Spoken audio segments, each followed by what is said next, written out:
दिल्ली के लोगों को अरविंद केजरीवाल की सरकार के जरिए 200 यूनिट फ्री बिजली दी जा रही है। अब एक बार फिर केजरीवाल सरकार ने दिल्ली वालों को बड़ा तोहफा दिया है। अरविंद की सरकार का प्लान है कि लोगों को फ्री बिजली मुहैया कराई जाए। दिल्ली के लोगों के लिए राहत वाली खबर खुद दिल्ली के सीएम अरविंद केजरीवाल लेकर आए हैं। केजरीवाल ने प्रेस वार्ता कर सोलर पॉलिसी के बारे में बताया है। दरअसल सीएम अरविंद केजरीवाल ने दिल्ली के सोलर पॉलिसी 2024 को लेकर जानकारी दी है। सीएम केजरीवाल ने एक प्रेस कॉन्फ्रेंस के दौरान पूरा प्लान बताया है। उन्होंने कहा कि दिल्ली सरकार ने देश की सबसे बेहतरीन सौर ऊर्जा नीति 2024 तैयार की है। ये ऐसी नीति है जिससे दिल्ली सरकार बिजली के मामले में आत्मनिर्भर होगी और इससे लोगों को आर्थिक लाभ भी मिलेगा। और क्या कुछ कहा सीएम ने, आइए आपको सुनवाते हैं।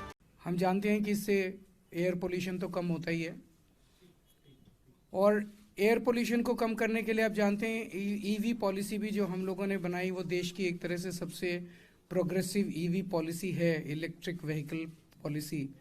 और आज दिल्ली को ईवी कैपिटल ऑफ इंडिया कहा जाता है। दिसंबर का अगर मैं आपको स्टेटिस्टिक्स दूं तो दिसंबर में जितने व्हीकल खरीदे गए दिसंबर 2023 में दिल्ली में, उसमें 20% vehicles highest in India electric vehicles थे। तो अब 2024 में जो हमने सोलर पॉलिसी बनाई है, इसकी सबसे बड़ी खासियत ये होने वाली है, दिल्ली में आपको जानते हैं कि हम 200 यूनिट बिजली फ्री देते हैं।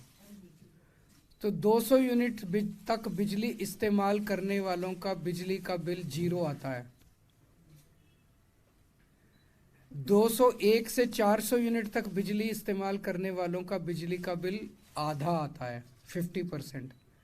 और 400 यूनिट से ऊपर वालों का पूरा बिल आता है। तो 201 से 400 वालों पार्टली सब्सिडाइज्ड है और 400 के ऊपर बिल्कुल सब्सिडी नहीं मिलती। इस सोलर पॉलिसी के तहत जो लोग अपने घर के ऊपर सोलर पैनल लगाएंगे उनका बिजली का बिल 0 हो जाएगा। 201 से 400 वालों का भी 0 हो जाएगा और 400 के ऊपर वालों का भी बिजली का बिल 0 हो जाएगा। तो जितने लोग इस पॉलिसी को लागू होने के बाद दिल्ली के सारे रेजिडेंशियल लोगों का बिजली का बिल 0 हो सकता है। चाहे आप 2000 यूनिट इस्तेमाल करो, चाहे 1000 यूनिट इस्तेमाल करो, चाहे 800 यूनिट इस्तेमाल करो, ये सबसे बड़ा इस पॉलिसी का टेक अवे है।